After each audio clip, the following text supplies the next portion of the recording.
I want to thank the Lagos State government for the healthcare facility to bring stories that cut across all spectrums.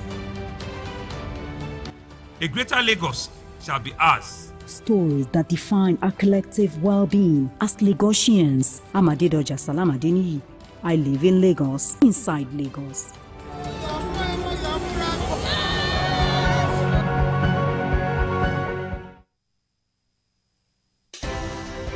At TVC News, wherever the big news story is happening, we're geared up to break it.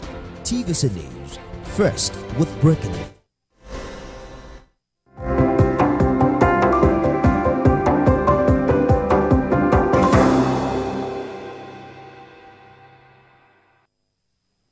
Well, good morning and thank you very much for joining us. I am Yori Folani. Hope you had a great weekend. Okay, we had finished on the program on Friday, I believe, when the news hit that the decision had come in from the Governorship Election Petition Tribunal in Osun State, and that Governor Adeleke, as was declared by INEC, is indeed not the properly declared winner of that election, and so the court sort of rectified affairs and has ordered INEC to withdraw the certificate of returns from Governor Adeleke and indeed place it in the right hands, which would be the hands of the, as we speak, former governor of Osun State. So the Governor Oyetola. So that's where we are. And of course, you realize that there has been plenty of discussion about this. So we have a lawyer who is going to, look at this whole matter. Good morning to you, Dr. Lateef. Thank you for making time. Good morning. Good morning, Uncle Yori. I'm happy to be on your program. Thank you. And good morning, Nigeria. Thank you very much, sir. And in our Lagos studio, we have Honorable Segun Olulade, former member of the Lagos State House of Assembly and the National Secretary, Humanitarian Social Directorate of the APC Presidential Campaign Council. Honorable Olulade, a.k.a. Elenio. Thank you very much for coming. Thank you for having me, and good morning. Indeed. And Happy New Year. And same to you. Indeed, compliments of the season. I think it's going to be what? Tomorrow will be the last day. Last day. After tomorrow, you can greet up to the end of January. I think by that time, we sort of have arrived at the conclusion that we are in a new year. New year. All right, then. So, Dr. Lateef, to start off with you from the legal angle, is there any more that needs to be understood about this judgment? I thought it was clear enough. Basically, the grounds for indeed granting APC their prayer that they asked for a number of things, but one thing that came out clearly was that there was overvoting, and by the time that these matters had been discounted, Governor Oyeleke indeed was the winner. And I beg your pardon, Governor Adeleke was not the winner, and it was Oyetola who was the winner. But just before we go, let me play our report that went out following the announcement of the court's ruling. Every security presence in the court premises and all the roads leading to the court as early as 6 o'clock in the morning. Counsel to both parties involved in the petition, including journalists, had arrived to court as early as 9 o'clock, followed by the arrival of members of the panel. Oyetola had challenged the victory of Ademola Adeleke on 3 grounds. That Ademola Adeleke is not qualified to have contested the election, having submitted forged documents to INEC, that he did not score the highest number of votes cast during the election, and that he did not possess requisite educational qualifications to have contested the election. While establishing overvoting in the election, Justice Tesekume cancelled the result of 10 local governments challenged by the APC and declared Oyetola as the winner of the election. The dissenting judgment is what it is, and it's all about the issue of the opinion of that judge. He felt that the beavers report that the other side tendered, should supersede the one that we got and we tendered. That's the summary of that. Counsel to the PDP expressed displeasure with the judgment. The reality on the ground is that we are dissatisfied, and the necessary legal steps for the purpose of challenging that judgment, we will embark upon it. While members of the APC went into wild jubilation immediately after the judgment.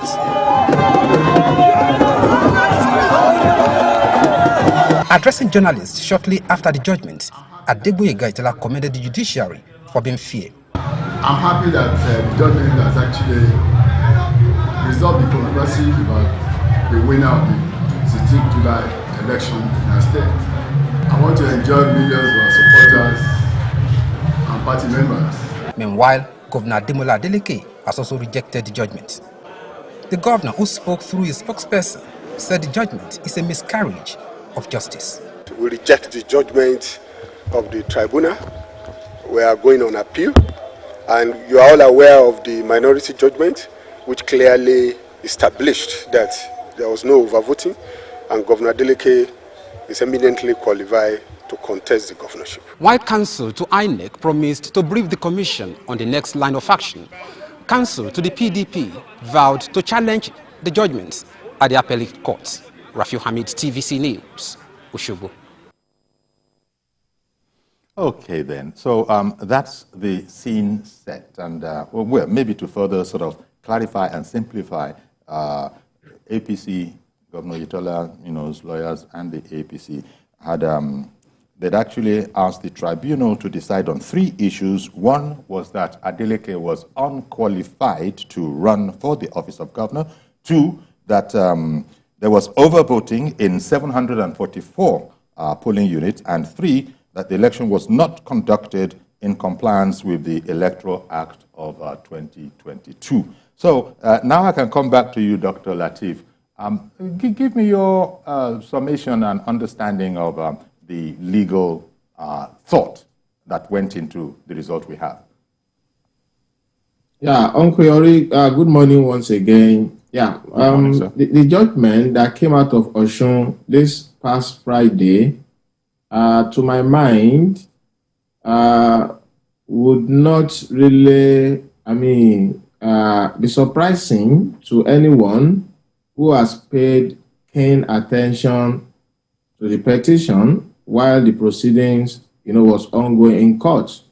But of course, I also understand that many people did not pay attention because they thought the INEC beavers, and based on what INEC told us about beavers, so they thought the beavers was inviolable, if I can use that word, and as such, there is nothing, that could come out of Osun than the court upholding the election of the person who was declared winner on the 17th of July last year. But it didn't come to me as a surprise because sometime last year in August, when the petitioner filed their petition before the court, so I took my time to, get hold of the petition and the reply of all the respondents, the 3 of them. I went through the document, and as at that time, I recall that I did a short piece where I came to a conclusion that the petition of the petitioner was unassailable. Now, I came to that irresistible conclusion because of what I saw in the document that I read, from all parties. And that's exactly, for me, is what this tribunal confirmed this past Friday. And basically, what was that? So I noticed that just as the tribunal has confirmed, shortly after the election was concluded and a winner was declared, the APC applied to the INEC to obtain the report of the BVAS. By the way, the BVAS is the electronic device or card reader, which has now, under the new Electoral Act, replaced the old practice of how we accredit voters. So that under the 2022 Electoral Act, the BVAS is the only, legal, I would say, device to accredit voters.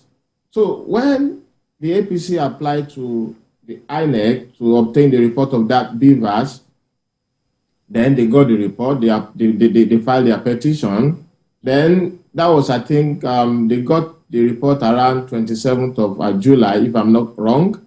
And then they filed the petition based on the report and the analysis of the petition. So then they served the petition on the INEC, on PDP, and the governor. Then the INEC, a month after that time, they filed their own response. And in this response, INEC then purports to have, concluded another BVAS report, which I think they ingeniously, or I would rather say mischievously, titled Synchronized BVAS. So when I spotted that, I actually became very curious as to what exactly that meant. So I went through the Electoral Act, I went through most likely was going to succeed. So when the tribunal eventually came to that conclusion on Friday, one, that the governor was actually elected, through illegal vote, what you call overvoting now, under Section 51 of the Electoral 2022. So that did not really come to me as a surprise. The only surprise really for me was the minority judgment, which does not seem to agree with the majority. INEC as an interested party. So when they filed their response to the petition, and of course, after they had, got wind of the complaint in the petition, so they issue another BVAS report to themselves, which they now call synchronized.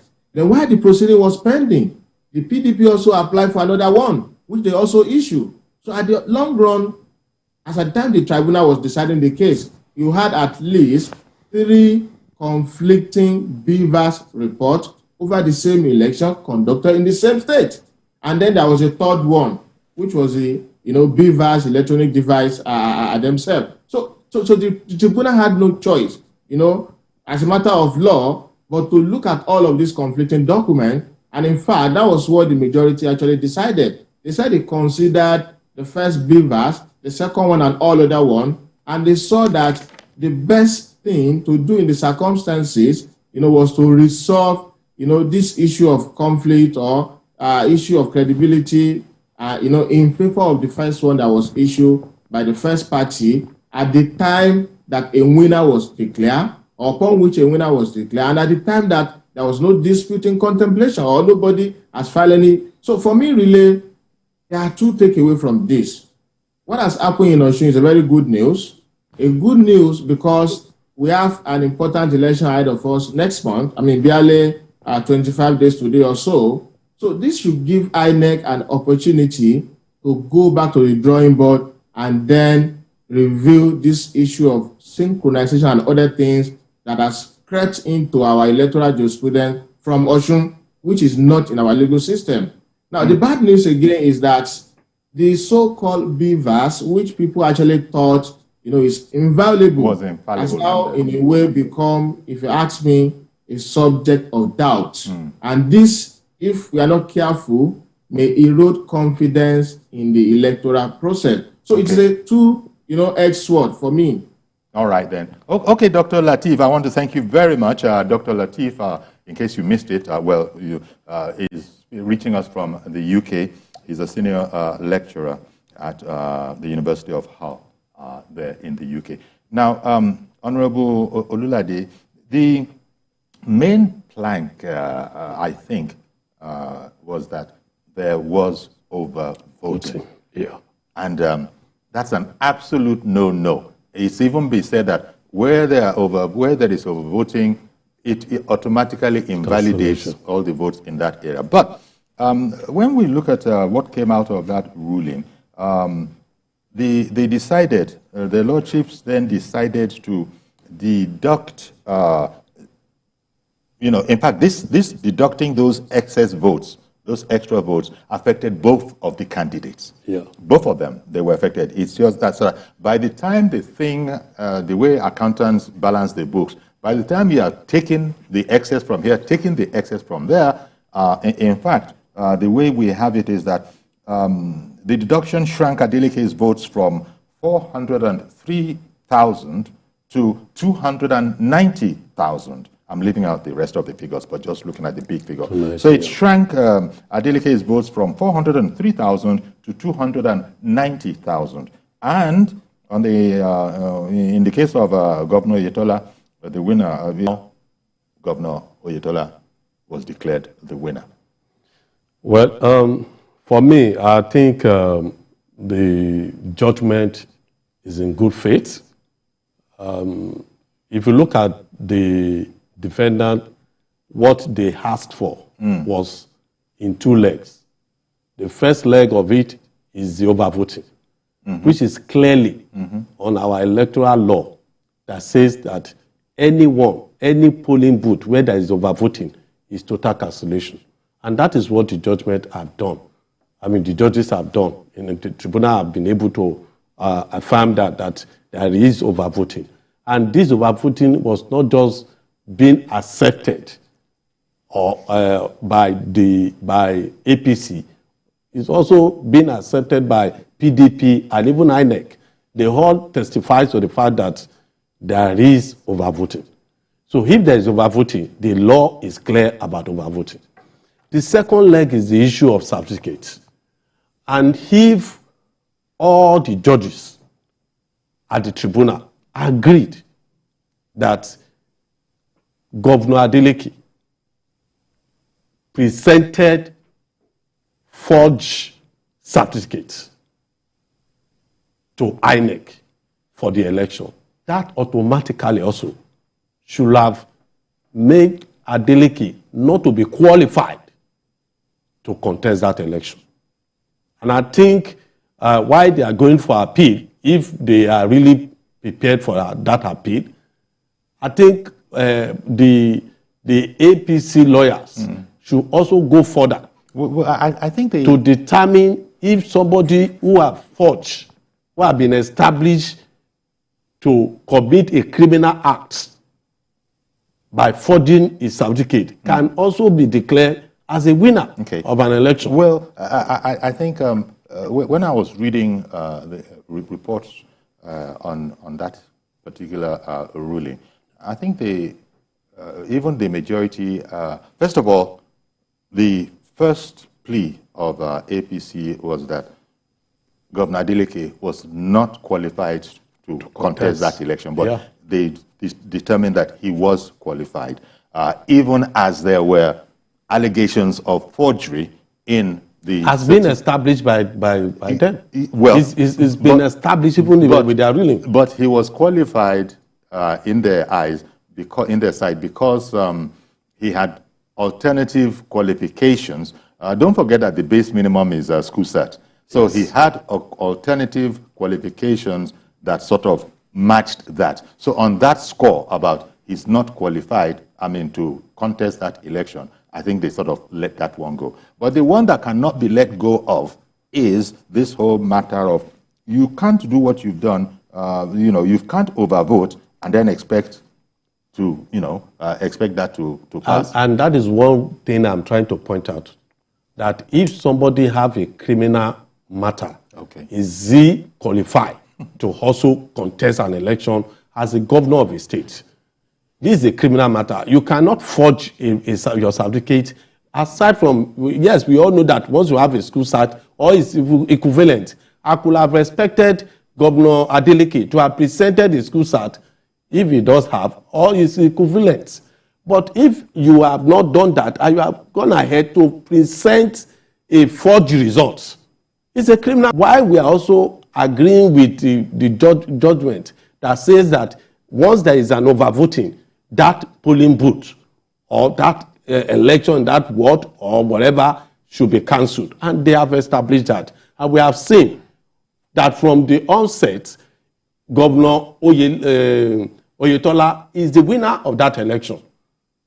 Indeed, because... And Beavers, sincerely speaking, we now realize that we cannot just close our eyes to some of these things. If we just see that the result comes out and we just believe that Beavers is correct and those who are manipulating, in every system there is always these manipulators. Yeah, because the Beavers is supposed to authenticate the voters. And that is what Beavers have done. So to now have a disparity in figures, yes, in other words, people were able to vote without... INEC should be questionable on that. Yes, yes. So you cannot, and those people who are involved in those polling booths, They can't just go scot-free. Okay, exactly. If we must continue to strengthen our electoral law, those people who are involved, who were, what do they call them, returning officers in those polling booths that they have overvoting, they must be called to caution. Yeah. Dr. Lateef, do you agree with that? I mean, that INEC, because INEC went to great lengths to tell us that it was going to make this idiot-proof, foolproof, and still some people appear to have been working against the process so that we have a situation where the court had to now reduce Adeleke's votes from 403,000 to 290,000, and Oyetola's votes from 375,000 to 314,000. So a final score of 290,000 for Governor Adeleke, yes, and 314,000, 290 to 314,000 for Governor Oyetola. INEC has a case to answer in this, do you think? Dr. Lateef. Okay, yeah. So permit me, before I come to that, to quickly address the issue of forgery. Okay. And I want to align my thoughts, with what has been said in the studio. So the point is that I think another interesting aspect of this case, as the parties now go on appeal, is the aspects of this forgery thing. And I agree with the thought that the tribunal actually somersaulted when it held in one breath that Mr. Adeleke was qualified to contest that election, and then it went ahead in another breath, all of them, to say or to confirm the fact that there was a forgery. The requirement of law here basically does not recognize this idea of alternative certificate. What the law says is that you are not allowed to present any fake or forged certificate at whatever level. It could be for age, it could be for education, for whatever. So once it is found that a candidate presented a forged certificate at any level of the a qualification requirement, then that candidate becomes automatically disqualified. And I think that is what the tribunal have done.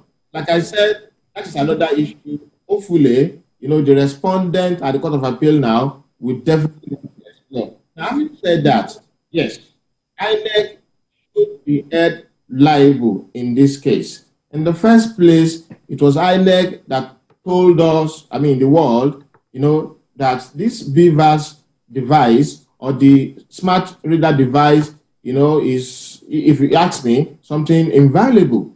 Something that can only be compromised. But as we have seen now, we now understand that the human factor, which has been a major problem in our electoral system, has not really been greatly addressed. Because if the human factor, had not come into play here, we wouldn't have had the kind of embarrassing experience I think INEC, should admit now, which has come out of Osun. 1 second, please, Dr. Lateef. Let me bring in our first caller, Mr. George. Good morning to you. Thank you for calling in. Good morning, Uncle Yeri. Good morning. And good morning to your guests. Sure. Uncle Yeri, I was following that procedure in court as well. I was taken aback when INEC representative came to the court to admit that there was overvoting on the one hand, but contested the BVAS initially. Then went back to the office and brought a second BVAS.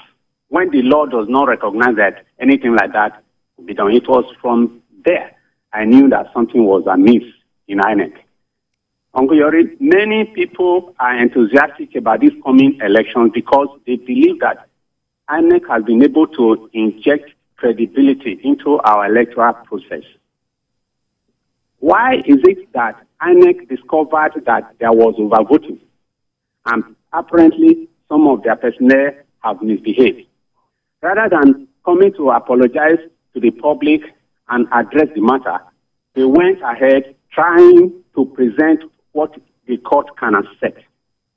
That can erode credibility on the part of INEC by the public. And that is what we must try to avoid. Okay. I'm saying this, Uncle Yori, because I heard a few days ago that some Nigerians in diaspora are trying on behalf of a political party to clone INEC's portal for these coming elections. If INEC is not careful and such attempts succeed, are we not going to be in trouble? I think you need to bring Mike Gini. Let him talk to us on this, because we know the role he has been playing in INEC's development process. That's right. Okay. Good morning. Thank you very much for calling in. I think what I'll do at this stage is maybe I should go on a break so that we won't be further interrupted. Please stay with us. We'll be right back.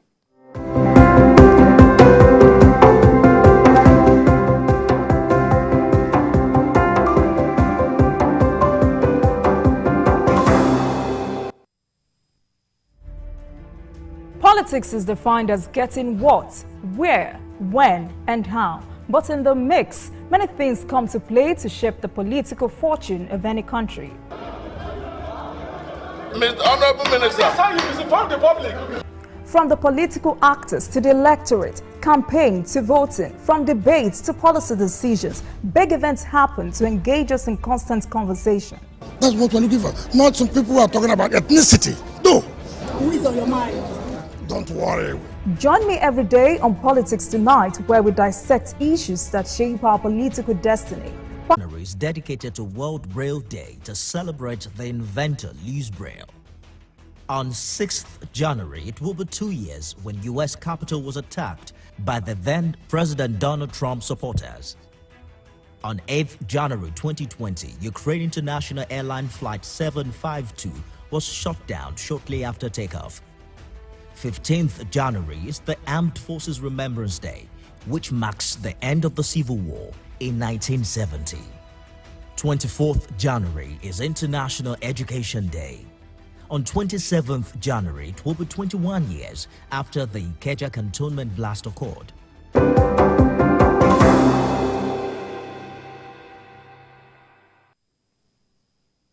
Okay, welcome back. And we're looking at the Friday decision that was handed out by the tribunal looking into the governorship election in Osun State. Governor Adeleke won that election. I beg about it. Governor Oyetola, former Governor Oyetola, because yes, let's just be using the term. Former Governor Oyetola won that election, but INEC, in error, gave the victory to the sitting governor now, because he's going to be appealing, I imagine. It's clear, if the clarity we have now that Governor Adeleke, from his 403,000 votes, by the time they deducted the overvoting, came down to 290 votes, 290,000 votes. And when you compare, Oyetola also lost 375,000 votes, came down to 314. In other words, Adeleke was more impacted by the excess voting than Oyetola was, but both of them recorded in the different polling units overvoting. You know, so that's the situation that we have on our hands there, and it seems clear. But how we now go forward? Maybe I should bring Dr. Lateef into this. What are the things that are going to sort of become forward and center if this matter is appealed, which I believe it will be, if the PDP legal team says that we're going to appeal this, which is their right to do. What do you expect the court to now be concentrating on from this judgment? Going forward, of course, I expect the respondents at the tribunal, who are now the appellants, to appeal this. I mean, they have made that point, and it is quite understandable. And we expect them to make a heavy reliance on the minority judgment. Oh, okay. Yes, the minority judgment actually support them. But unfortunately, I have read, of course, the two judgments, the minority judgment, and with due respect, to my Lord who wrote the minority judgment, and I don't really think there is much to hold on to on that minority judgment. And you may want me to compare this with what happened in 2018. In 2018, where we had a similar judgment, a majority and minority, the minority at that time actually turned out to be the talking point for experts. It was so comprehensive, it was so well presented, it was so deep, as opposed to, with due respect, the minority judgment of just 8 pages that I've read in the past few days, and which doesn't seem to have gone into, so much legal analysis of some of this. But whatever it is, the respondent clearly, we want to make, that's something, a launching pad for them. They want to say that, well, one of the judges actually agree with us. Yes. And so then the Court of Appeal may also want to go the same line. But of course, the successful party, who are now the respondent at the appeal court, they will also want to, make so much out of the majority judgment, which actually affirm, one, that there was a forgery, and which should have, in my own opinion, like I said earlier, led to a disqualification of Mr. Adeleke. They will also want to hold on to the fact that that same tribunal affirmed that there was overvoting. And you see, the implication of overvoting here is clearly stated under Section 51 of the Electoral Act. It is simply for the court to remove those votes. And then if there is enough votes, in the basin, as it were, they can go ahead to declare the winner. And that is what they have done in this case. Okay, one moment, sir. Let me bring in Lukman in Accra, Ghana, and he's been waiting for quite a while. I beg your pardon. So good morning to you, Mr. Lukman in Ghana. Good morning, Uncle Yori. Thank you for calling in, sir. Sir. Good morning. Yeah, we have, I'm so happy that the Beavers has added so much to our electoral law. And I'm happy about the way it has indicated the overvoting at this tribunal judgment. But the most important thing about our election and our democracy is the mandate of the people must work. And on this issue, now, Uncle Yori, every politician has their stronghold, and every political party has their stronghold.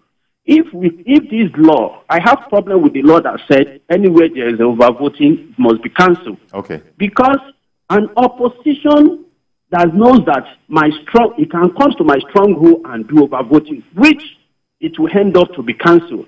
And I will lose the higher vote I'm supposed to get from my polling unit or from my constituency. So the INEC should do everything possible that there must not be overvoting in any polling unit, because politicians will surely have a way to find their way to affect one another.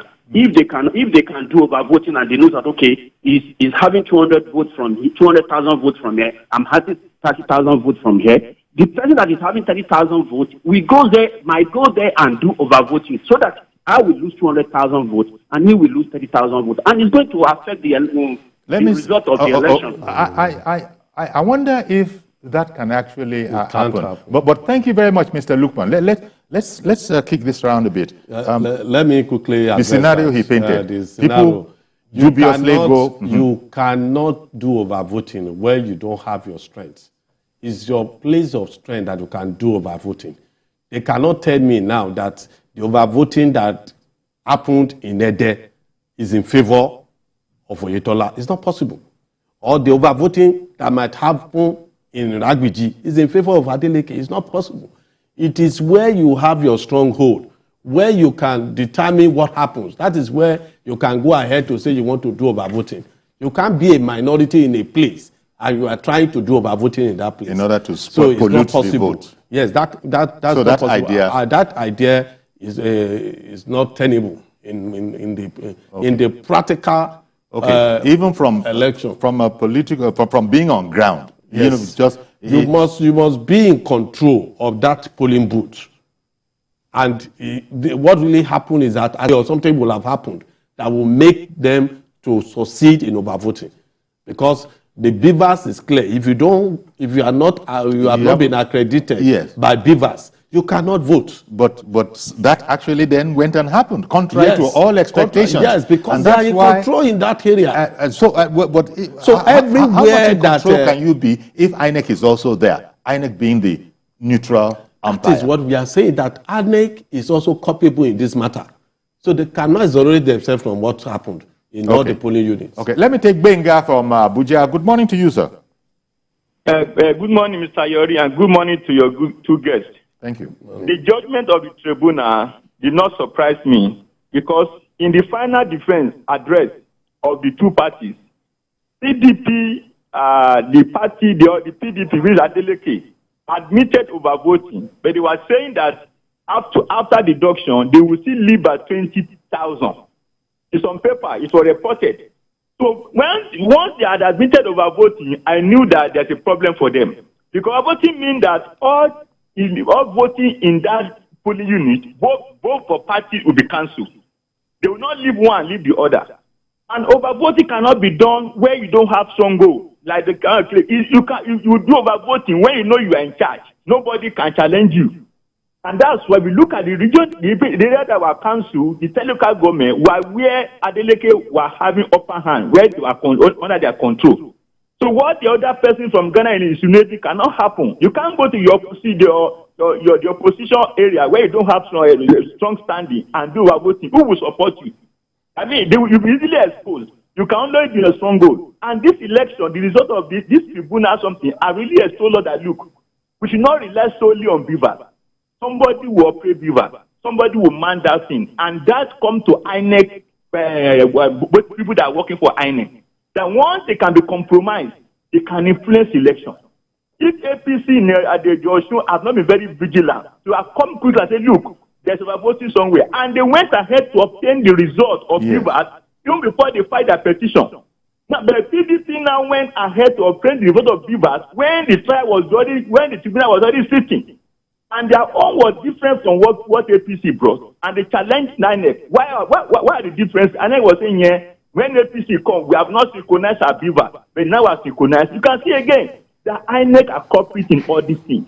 And they're supposed to bring these people to book. There should be a law that if you support overvoting, you are going to be charged, you are going to go on a criminal trial. Because let me tell you, no matter the technology will bring, one, the human aspect is not taken care of. I'm telling you, we just messed up the whole process. So INEC has a lot of questions to answer. Well, what happened in Osun? They should come and tell us how they allow overvoting. People voted without beavers. If not, this coming election, people are already planning to apply that same thing in their own strong goal.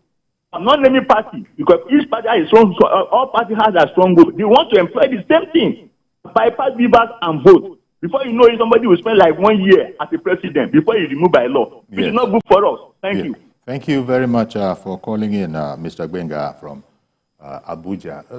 And that there is the crux of the matter. INEC does have some explaining to do, any way you look at it, because INEC has worked very, very hard at this, come up with these BVAS, bimodal voters accreditation system, I think is what BVAS is all about. Yeah. But this is the thing, I don't know if it's a Nigerian thing or if it's a global thing. People were working against it. People were actually successfully, well, put the word successfully in quotes, voting without being BVASed. How can you do that? That's what INEC is going to have to come and tell us. Because and the import of that for the big election, that is the presidential and all the other governorship elections, I guess, you know, this is the situation we have. I think Osun election have exposed us to so many things today. I think we can now know how to manage the election proper. And people will realize that by doing overvoting, you are also affecting your own votes in that particular domain. Exactly. So that will help the general election. Exactly. Because everyone, and that's why I must commend the tribunal for coming up swiftly to address the issue of overvoting, so that everybody will understand that once there is overvoting, there is going to be cancellation. Yes. So don't even dream of doing any overvoting. Go there, ensure that your PVC is beavers have accredited you before you can even vote. Sure. So with that, there won't be an issue of overvoting. If beavers does not recognize your PVC, do not vote. Exactly. And so, and as you said, it's been very helpful of the lordships, that tribunal, to explain to us that by the time you remove overvoting, Adeleke's votes were actually 290,000, not the 403,000 that was initially thought. And Oyetola's votes were 314,000, not the 375,000 we thought. So base score now, Adeleke 290,000, Oyetola 314,000. It's clear who they have to declare the winner. Fidel, good morning to you, sir. Thank you for calling in. Thank you very much and Happy New Year. Indeed, compliments of the season to you. Same to you. Let me say that what happened in Osun State should be a lesson to both Nigerians and our electoral system, and in fact the entire country. I am saying this because it simply shows that in spite of the use of beavers, that people can still find a way of having their fraudulent activities. And that is why we must learn now. INEC has to sit up, find a way of ensuring that as we go in for the main election, come later next month, that this type of thing will never happen. Issue of overvoting is a disgrace in a country where people have been planning. Everybody has confidence in the use of beavers and so on, and we are expressing this. Let all the loopholes be blocked, because all human errors must also be taken care of. It's a lesson to INEC, it's a lesson to federal government, and it's a lesson to Nigerians. Everybody must be watchful. Thank you, and God bless you, and Fidel Oyetola. Thank you. Thank you very much for calling in, Mr. Oyetola. Dr. Lateef, I suppose the lawyers of Oyetola and APC, they must be commended, because all of this was found out accidentally, as a matter of fact, but it's because they were being thorough and they were requesting documentations. Let me see this report, please. We know this thing is not kosher. There's something wrong here. And so there's probably a sense in where the lawyers were quite diligent. Would you say, Dr. Lateef? Yes, I mean, we cannot really overstress that. The lawyer to the petitioner, and I must say, I mean, the respondent too, because from their own brief, I mean, usually this requires a lot of effort on all sides. But lawyer to the petitioner must be commended, like I said, for bringing out these issues. Because prior to the Osun, and this is why, as I said earlier, many people did not pay attention to that petition. It came as a surprise to them. The idea about beavers, as INEC presented to us, was that the beavers, as I've said earlier, is invaluable. Now, these lawyers have been very diligent and thorough, to be able to identify some of these loopholes and to be able to also expose INEC. Because what has happened really here is that INEC particularly, compromise itself. And as we speak now already, INEC should be talking, identifying which of the officials actually participated in that, what I can actually call a criminal activity. Because if you look at the judgment of the tribunal, the court literally said that there was a compromise, of official or public document. So whoever for that, usually you have desperate politicians who may want to have the outcome of the election to favor them and all of that. But if INEC is not complicit, if INEC had not issued a second beavers, for example, or even a third one, perhaps we will not be saying all of this. So INEC should come out to really clarify things, particularly as regard the so-called synchronization. So that before we go to the main election next month, everybody will know what exactly does the guideline contain, or what does it entail. So basically, I think we should commend the lawyer who brought out these issues and who, in a way, have helped to also develop, our electoral jurisprudence. And I think Osun generally and Governor Oyetola himself should also be commended. Osun has been notorious for this. I mean, when Governor Adeleke had this election, it was subsequent to that election and the fraud that were exposed at that time that the Electoral Act was amended. So going forward again now, I see INEC taking a huge lesson from this. Like I said earlier, to go back to the drawing board and make sure that they tidy up their activities so that we don't go through this embarrassment again. Indeed. If INEC will not compromise, as I said, we will continue to have a credible election. And two things here. First, the official who man the beavers, they must be thoroughly trained so that they don't allow anyone to bypass the beavers. And also, the beavers report must be consistent. So the idea of I beg your pardon, Dr. Lateef, so sorry. Let me bring in another caller, Majid Jamil, calling in from Lagos. Good morning, MJ. Good morning, Uncle Yori. Good morning, sir. Good morning to Elenia. Three things I need to address here. One is the issue of the presiding judge imputing that the second respondent, which is Adeleke, can no longer go low. Now, in law, it is allowed for the judge to give a reason for the judgment and to also talk about commentary on the judgment. Now, the Gololo Buga aspect is a commentary, and the judge could have taken verses from the Holy Quran, could have taken verses from the Bible, he could have quoted Shakespeare. Nobody would have spoken. Judges are also human. Rather than Kiss Daniel. Yes. It could have taken probably even Davido's song, Omo Baba Olowo. They can say the judge can no longer go and be Omo Baba Olowo. He could have said that it is allowed in law. So, a PDP cannot appeal based on that. Another thing is the fact that, you see, when you want to win, you win responsibly. I don't want to use the word rigged here. Now, there's a difference between the number of voters on the voters register and the number of those who are eligible to vote with card, people who have PVC. So when they were rigging irresponsibly. They were using the voters register. For example, if you have 1,000 voters register, 1,000 voters on a register on election day, INEC will give you all the names of all the people that registered, but there is another list that INEC will not give you that has the list of, if you have 1,000 voters, maybe only 800 have PVC. INEC will not give you that. So they were irresponsibly working with 1,000 rather than, so they were just cooking up the figures. And Beaver has come clean on that.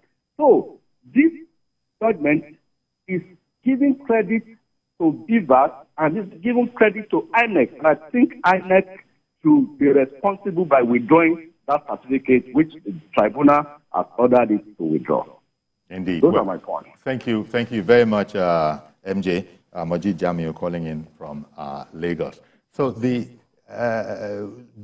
to get it right in the next election, and by next I mean the presidential election, because we can't be going through this kind of a thing. No. So now, thank God for Osun and all of this. So everybody's eye is open now, as we say locally, from INEC to all the parties, those who may want to rig, they now see that this thing is not going to be as easy. In fact, it's just that I suppose it will fizzle out, it will peter out along the line. But for INEC to have done all of this work, and for some people to be sitting down and be doing equally as much work, if not more, to frustrate it, yes, I take the criticism that INEC needs to know the kind of people they are putting in charge of very, very sensitive equipment. Well, another thing that we cannot also overlook is the threats to INEC server. That has been brought up. That has been brought up by Mr. George.